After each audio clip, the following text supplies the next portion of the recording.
Subscribe now and press the bell icon. Never miss an update. आज के इस video में हम लोग कक्षा 9 के प्रश्नावली 2.1 के प्रश्नों को हल करेंगे। देखिए प्रश्नावली 2.1 में क्या दिया है। पहला प्रश्न जो दिया है, निम्नलिखित व्यंजकों में कौन कौन एक चर में बहुपद है और कौन कौन नहीं है, कारण के साथ उत्तर दीजिए। देखिए ये प्रश्न दिया है, इसमें पूछा है कि कौन कौन से एक चर में बहुपद है और कौन कौन से एक चर में बहुपद नहीं है। चलिए इसको सॉल्व करने से पहले हम लोग देखते हैं कि चर क्या होता है।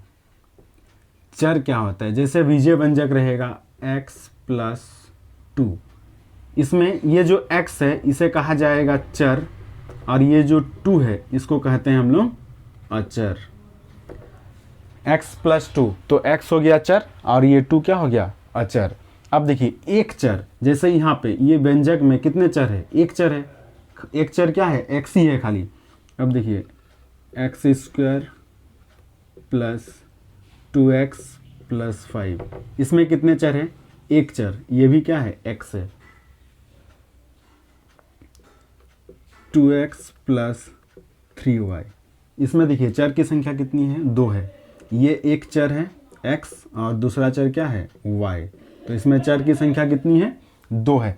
लेकिन हमें इसमें बताना है कि जो बीजीय व्यंजक दिया है कौन कौन से एक चर में क्या है, बहुपद है। अब बहुपद क्या होगा,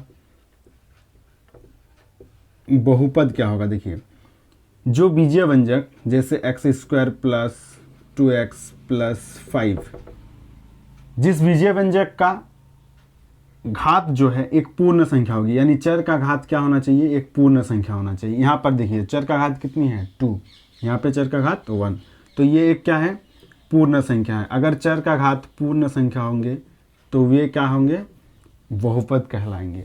अब देखिए एक चर पूछा है तो इसमें कितना दिख रहा है, x खाली दिख रहा है, तो ये एक चर में है, बहुपद है कि नहीं। बहुपद होने के लिए चर का घात क्या होना चाहिए, पूर्ण संख्या होना चाहिए। तो यहाँ पे 2 है, यहाँ पे कुछ नहीं, तो कितने हो जाएंगे, 1 है। तो इसको हम लिख सकते हैं एक चर में बहुपद है। ये एक चर में क्या है, बहुपद है। उसी तरह से अब बताइए दूसरा नंबर में क्या दिख रहा है, कितने चर है, इसमें चर की संख्या 1 है, तो ये एक चर में बहुपद है कि नहीं। अब बहुपद होने के लिए चर का घात क्या होना चाहिए, पूर्ण संख्या होना चाहिए, तो इसमें पूर्ण संख्या है 2, तो ये भी क्या होगा, एक चर में बहुपद है। ये भी हो जाएगा एक चर में बहुपद।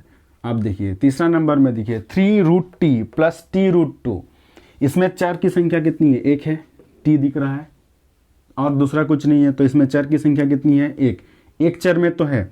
अब हमें पता करना है ये बहुपद है कि नहीं। अब देखिए इसको हम लोग कैसे लिख सकते हैं, 3√t के बदले लिख सकते हैं t का पावर कितना, 1/2 प्लस t और ये √2। अब देखिए जो चर है उसके घात देखिए पूर्ण संख्या है, पूर्ण संख्या नहीं है, तो ये एक चर में बहुपद नहीं होंगे। क्यों नहीं होंगे, क्योंकि जो चर है चर की घात पूर्ण संख्या नहीं है। अब देखिए लास्ट वाला जो क्वेश्चन नंबर 4 देखिए, y plus 2/y, y plus 2/y, ये इसमें चर की संख्या कितनी है, 1, जो y है वही दिख रहा है हमें, 1 है। लेकिन ये बहुपद है कि नहीं, देखिए इसको हम ऐसे लिख सकते हैं y प्लस 2, इस y को ऊपर ले जाएंगे, यानी y का पावर कितना है, 1 है। अगर ऊपर लेके जाते हैं तो y का पावर कितना हो जाएगा, -1। एक चर में है लेकिन बहुपद है नहीं है, क्योंकि इसके जो चर है उसके घात एक पूर्ण संख्या नहीं है। लास्ट क्वेश्चन देखिए, इसमें 5 नंबर में x का घात कितना दिया है, 10, y का घात कितना, 3 और t का घात कितना दिया है, 50। अब ये बहुपद है क्योंकि इसके घात देखिए पूर्ण संख्या है, चर के जो घात है वो पूर्ण संख्या है, तो ये क्या हो जाएंगे, बहुपद हो जाएंगे। लेकिन ये कितने चर है, x एक चर है, y एक चर है, t एक चर है, तो इसमें 3 चर है, तो ये बहुपद है लेकिन एक चर में बहुपद नहीं है।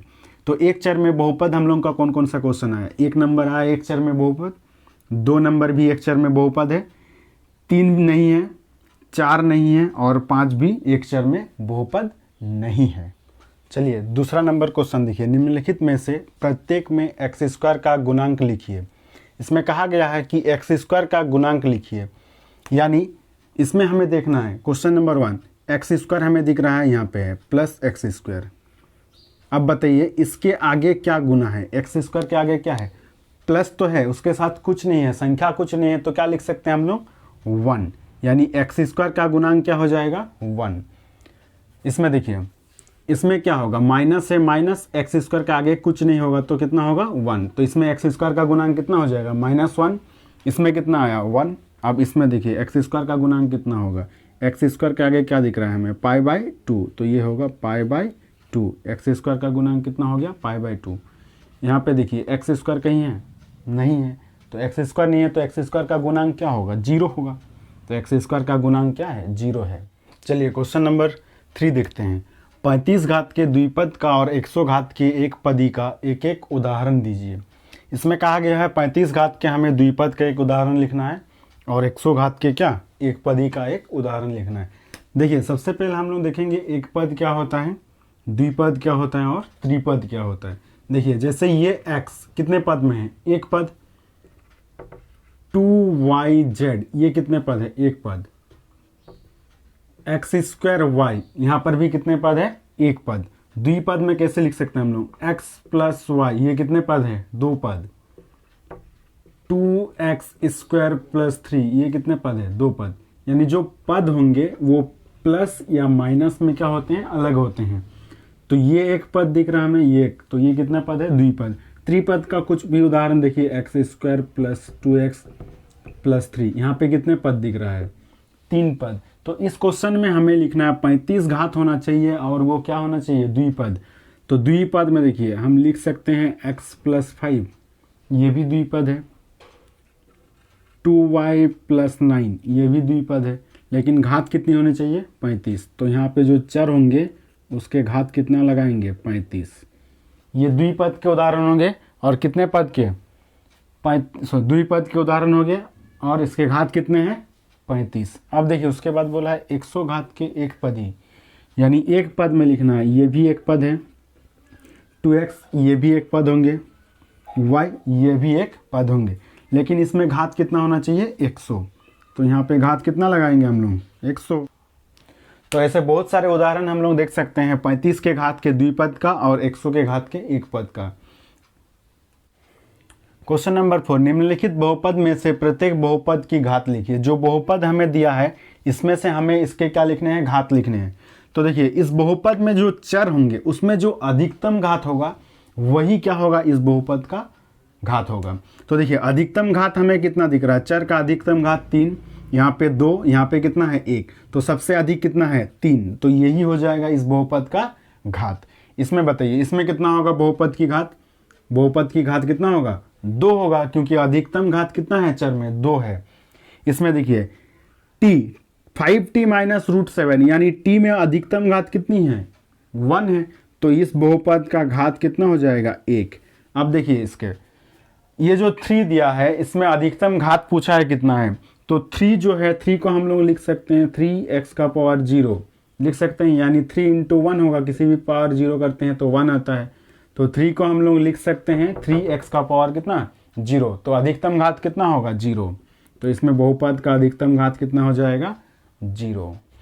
देखिए क्वेश्चन नंबर 5 में बताइए कि निम्नलिखित बहुपद में कौन कौन बहुपद रैखिक है, कौन कौन द्विघाती है और कौन कौन त्रिघाती है। अब हमें बताना है इनमें से जो बहुपद दिया है कौन से रैखिक है, कौन से द्विघाती है और कौन से त्रिघाती है। अब देखिए अब हम लोग जानते हैं कि रैखिक बहुपद क्या होते हैं, रैखिक बहुपद क्या होंगे। इससे पहले वाला क्वेश्चन नंबर 4 में हम लोग बनाए बहुपद में घात निकालें। अब देखिए जिस बहुपद में अधिकतम घात 1 होगा उसे हम लोग कहेंगे रैखिक बहुपद। द्विघाती, द्विघाती देखिए द्विघाती का मतलब है अधिकतम घात कितना होगा 2, और त्रिघाती का मतलब क्या हो जाएगा, त्रिघाती का मतलब होगा अधिकतम घात कितना होगा, त्रिघाती का मतलब हो जाएगा अधिकतम घात कितना होगा उसमें 3 होगा। रैखिक का मतलब 1, द्विघाती का मतलब 2 और त्रिघाती का मतलब 3 होगा। अब बताइए, अब यहां से देख करके ही बता सकते हैं कि कौन कौन से बहुपद रैखिक है, कौन से द्विघाती है और कौन से त्रिघाती है। तो पहला नंबर में देखिए इसमें अधिकतम घात कितनी दिख रही है, यहाँ पे 2 है, तो ये क्या हो जाएगा हम लोगों का द्विघाती। इसमें अधिकतम घात कितनी है बहुपद में 3 है, तो ये क्या कहलाएंगे त्रिघाती। और इसमें अधिकतम घात कितना है 2, तो ये भी कहलाएगा द्विघाती। इसमें अधिकतम घात कितनी है 1 है, तो ये कहाएगा रैखिक। ये क्या बहुपद है रैखिक। ये इसमें अधिकतम घात कितनी है 1 है, तो ये भी कहलाएगा रैखिक। और इसमें अधिकतम घात कितना दिखाई दे रहा है 2, तो ये होगा द्विघाती। द्विघाती। और क्वेश्चन नंबर 7 हम लोगों का है 7x³। इसमें अधिकतम घात कितना दिख रहा है 3, तो ये क्या कहलाएंगे त्रिघाती। ये कहलाएंगे त्रिघाती। ये कहलाएंगे त्रिघाती। तो समझ में आ गया। रेखिक का मतलब होता है 1, यानी अधिकतम घात जिस बहुपद में 1 होंगे उस बहुपद का हम लोग रैखिक बहुपद कहेंगे। द्विघाती बहुपद जिसमें अधिकतम घात कितना होगा 2, और त्रिघाती जिसमें अधिकतम घात कितनी होगी